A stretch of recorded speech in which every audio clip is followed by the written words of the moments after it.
Welcome. In this one, we spark a debate about whether South Africa's recent land reform measures, especially the new Expropriation Act allowing for land seizure without compensation, are an appropriate corrective measure for past racial injustices, or if they represent a form of reverse discrimination. I want you to think critically about the intersection of race, history, and policy, and to question whether any policy that explicitly considers race is inherently racist.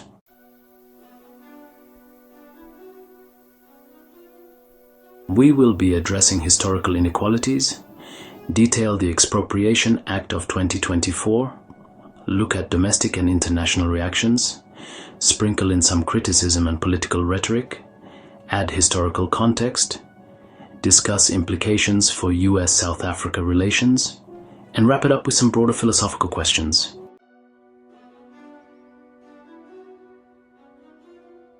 South Africa's land reform measures, seen by some as part of a broader effort to address historical inequalities in land distribution, have ignited fierce debate both at home and abroad. The highly contentious Expropriation Act, which permits land seizure without compensation, has provoked a dramatic international response, including US aid cuts and refugee status adjustments for affected farmers. Concerns persist regarding potential economic disruptions and the preservation of established property rights, as highlighted by critics including Elon Musk, whose commentary reflects a wider conversation about historical legacy and market stability.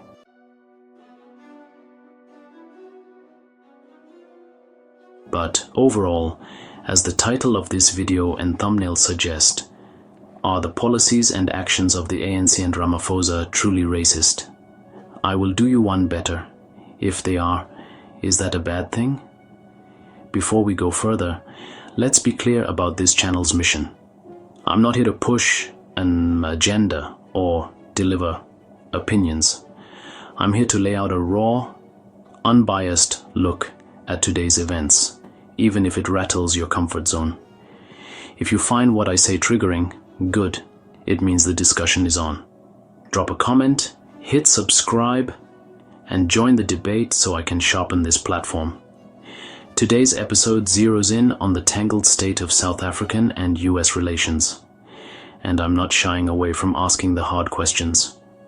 What do you think? Please watch until the end, because I intend to cover everything.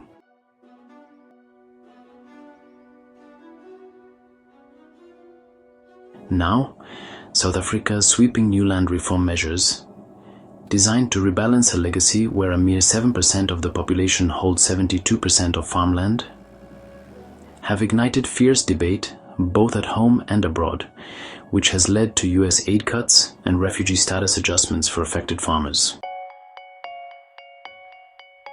To address the enduring disparities in land ownership resulting from historical injustices, the South African government introduced the Expropriation Act 13 of 2024. This act outlines specific circumstances under which land can be expropriated with nil compensation, aiming to facilitate equitable land redistribution. According to Section 12, subsection 3 of the Act, instances where it may be just and equitable to pay no compensation include unused land held for speculative purposes, state-owned land not required for public functions, abandoned land, and land with market value less than state investment.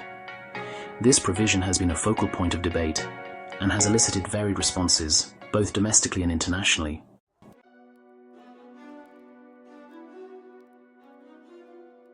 Adding fuel to the fire, Elon Musk has emerged as a vocal critic, accusing the reforms of instituting openly racist ownership laws that threaten white property rights, a stance that not only echoes far-right Afrikaner nationalist sentiment, but also hints at his broader strategic maneuvering, potentially leveraging US policy to clear obstacles for his own business interests.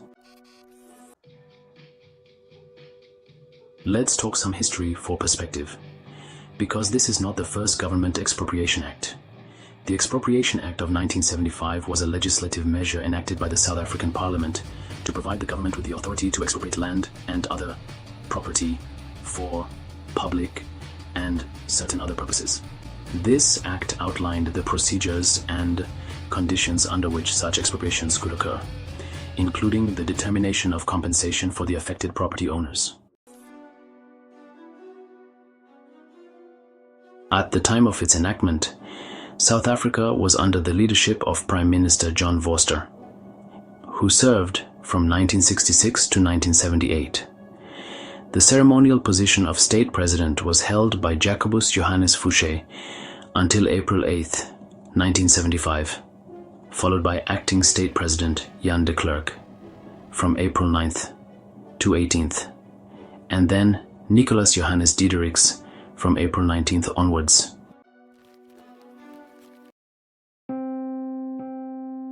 The Expropriation Act of 1975 in South Africa did not include provisions for nil compensation. Instead, it mandated that property owners receive market value compensation when their property was expropriated by the state. This approach aligned with the willing buyer, willing seller principle, ensuring that owners were financially compensated for expropriated property. But stay with me, because this is important. At the time of its enactment, the 1975 Act was not widely regarded as controversial. It was implemented during the apartheid era, primarily serving the interests of the ruling minority government. The Act facilitated state-driven projects and developments that often did not consider the rights or interests of the disenfranchised black majority. The lack of controversy surrounding the Act at that time can be attributed to the political climate, which suppressed dissenting voices and maintained policies favoring the minority ruling class. Enacted during the apartheid era, the Expropriation Act 63 of 1975 granted the South African government authority to expropriate property for public purposes, characterized by systemic racial segregation and discrimination. Legislation such as the 1913 Natives Apartheid government's policies, Land Act limited black South Africans' ability to purchase or lease land outside designated reserves. This was followed by the 1936 Native Trust and Land Act, which increased the size of reserves but maintained segregation. May not have been overtly racist. The 1950 Group Areas Act further entrenched physical separation through zoning laws. These laws shaped land distribution patterns that continue to influence the present policies of the past. But that is the past. Just like with driving a car, a sharp drift to one side can cause overcorrection in the opposite direction, and you can run off the road either way. In 2024, the South African government enacted the Expropriation Act, which allows for land expropriation without compensation under certain conditions. The United States responded by halting aid to South Africa, citing concerns over the Expropriation Act and extending refugee status to specific groups of South African farmers. This decision has affected diplomatic relations and sparked discussions on the global stage. Elon Musk has publicly criticized South Africa's land reform laws, framing them as a threat to white property rights. His views align with arguments put forth by certain right-wing Afrikaner groups, including organizations like AfriForum and political parties such as the Freedom Front Plus, which oppose expropriation policies and emphasize white minority interests. Musk, who grew up in apartheid-era South Africa, frequently references his personal background when discussing what he calls openly racist ownership laws. His narrative suggests that white South Africans are being unfairly targeted by reforms aimed at correcting historical injustices, a perspective that resonates with elements of the Afrikaner nationalist movement.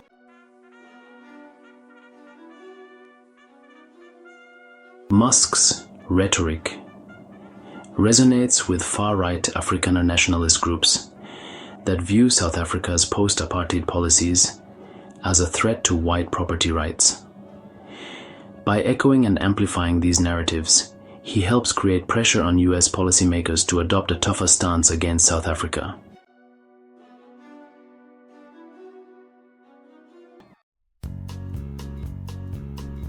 This isn't solely about ideological posturing. Critics argue that such measures could ultimately serve Musk's business interests.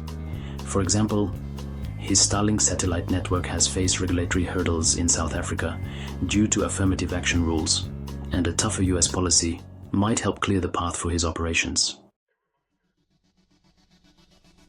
Additionally, Musk's position on land reform aligns with broader sentiments found among some members of the South African diaspora, particularly those critical of rapid land redistribution and affirmative action policies.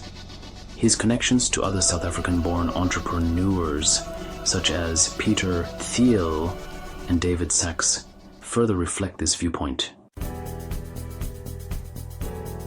While Musk's broader political and business views are multifaceted, his stance on this issue shares significant common ground with right-wing perspectives focused on white victimhood and property rights.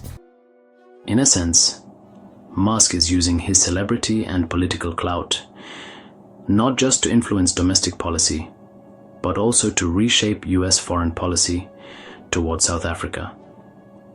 His approach is a blend of personal grievance, strategic opportunism, and alignment with a niche but vocal ideological camp.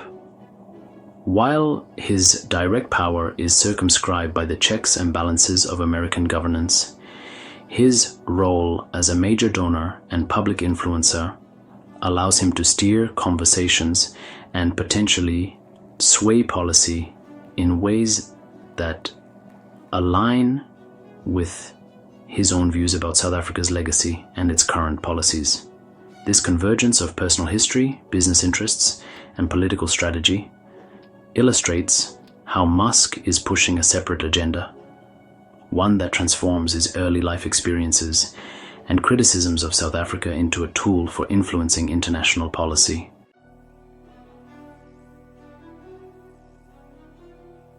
Is it possible Elon Musk is using United States President Donald Trump as a weapon against South Africa? If so, why? We will answer that in a moment.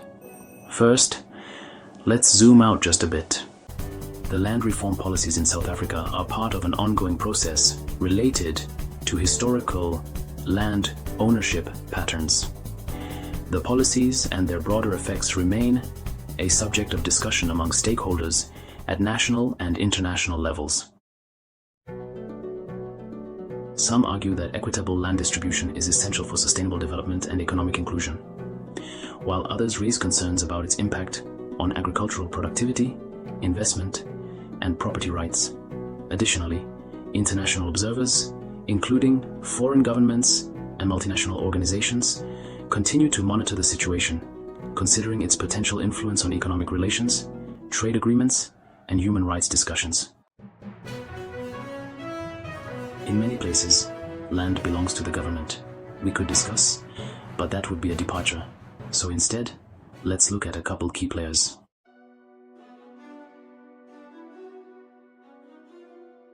Cyril Ramaphosa, the current president of South Africa and leader of the African National Congress, has played a key role in shaping the country's land reform policies. Ramaphosa, a former trade union leader and businessman, took office in 2018 following the resignation of Jacob Zuma.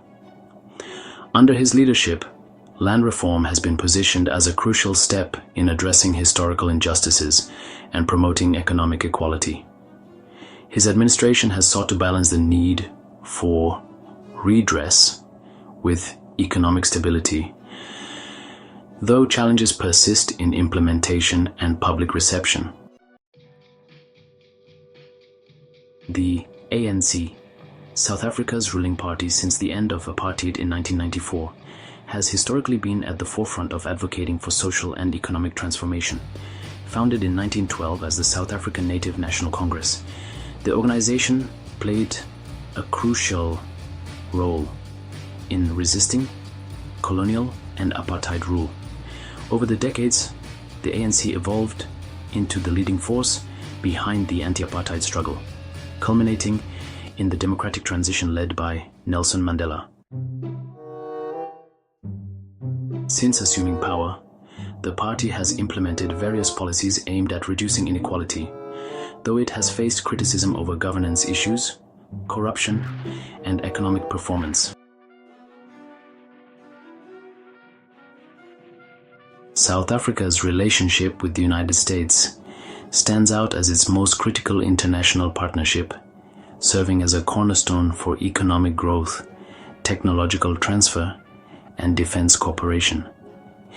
This multifaceted relationship has helped shape South Africa's post-apartheid transformation and continues to underpin its regional and global strategies.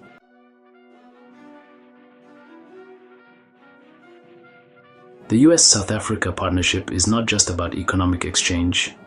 It's a comprehensive relationship that strengthens South Africa's security, accelerates development, and enhances its global standing. With significant trade volumes, deep defense ties, and critical investment flows, the United States remains a key ally that supports South Africa's continued progress and stability. But who runs the United States? Elon Musk's South Africa agenda is emerging as a distinct thread in his broader political involvement. Born in Pretoria, Musk's early life in South Africa still colors his worldview. In recent years, he's been a vociferous critic of South Africa's land reform policies, accusing President Ramaphosa's government of enacting openly racist ownership laws that, in his view, threaten the rights of white South Africans, particularly Afrikaners.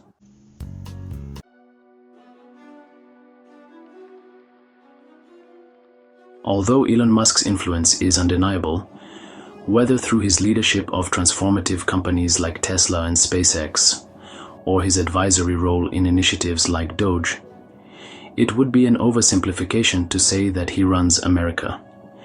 The US government remains a complex ecosystem, with checks and balances that ensure no single actor, however influential, can dictate policy unilaterally.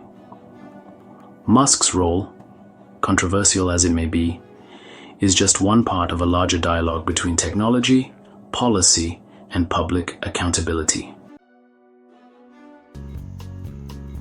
Ultimately, the answer to whether Elon Musk runs America is a resounding no, but his role as an influential catalyst in reshaping foreign policy throughout the continent of Africa will likely reverberate for years to come.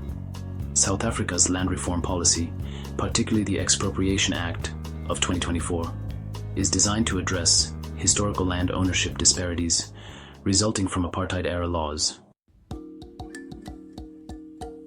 The policy allows for the expropriation of land, sometimes without compensation, to redistribute land more equitably among South Africans. While the policy explicitly considers race to rectify past injustices, opinions differ on whether this constitutes racism. Consider this.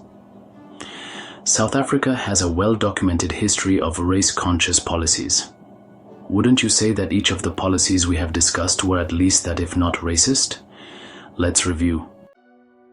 Proponents argue that considering race is essential to correct the disproportionate land ownership established by discriminatory laws, like the 1913 Natives Land Act, and others which were aimed at restricting blacks.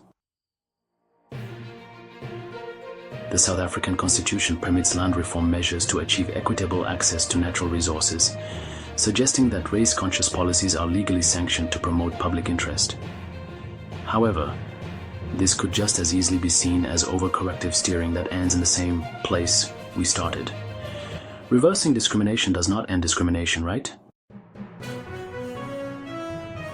Critics contend that implementing policies that differentiate based on race perpetuates division and may infringe upon property rights, effectively reversing discrimination rather than fostering unity.